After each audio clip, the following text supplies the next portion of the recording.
তোমাকে যেটা বলছো ওটা বলো। তোমার পাতলা পায়খানা কি বেশি পাতলা নাকি কম পাতলা সেটা বলো। বেশি পাতলা, যাইবার আগে হয়েছে।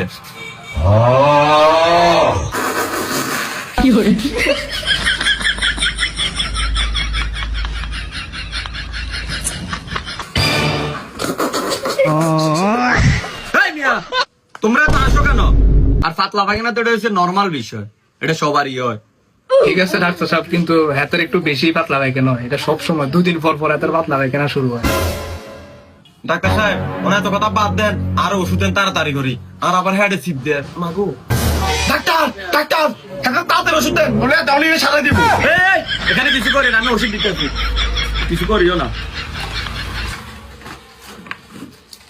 শোনো, তুমি দিনে একটা করে ওষুধ খেলে তোমার পাতলা পায়খানা যেটা আছে এটা একটু গন হয়ে আসবো।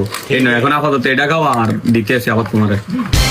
ডাক্তার সাহেব, এটা খাইতাম না, আর একটা সিবিট দেন, সিবিট খেয়ে মাই। এই মিয়া, তোমার হচ্ছে পাতলা পায়খানা, তোমার পাতলা পায়খানার ওষুধ দিচ্ছি, তুমি সিবিট খেয়ে কি করবে? ওষুধ খাও, পাতলা পায়খানা ওষুধ খাও। না ডাক্তার সাহেব, এটা খাইতাম না, সিবিট খেয়ে আর সিবিট দেন, আর সিবিট খুব ভালো লাগে। আরো ওকে দিয়ে আরো সেটা খুব ভালো লাগে। এই মিয়া, আপনারা কোনো পাগল নেই। পাতলা পায়খানা হয়েছে আগে পাতলা পায়খানার ওষুধ খাক, সিবিট না হলে আপনারা হরে খাইলেন। সিবিট আগে খাইও, আমার কোনো সমস্যা আছে? আমগো ফ্যাট আমরা বুঝিও। আমরা এত আগে একটা সিবিট দেন, আরে ওকে দেন, তুই খাবি নি? হ্যাঁ, এত ওকে দেন, ঠিক আছে? আগে আমরা সিবিট খেয়ে পাতলা পায়খানার ওষুধ করে না কি দিস।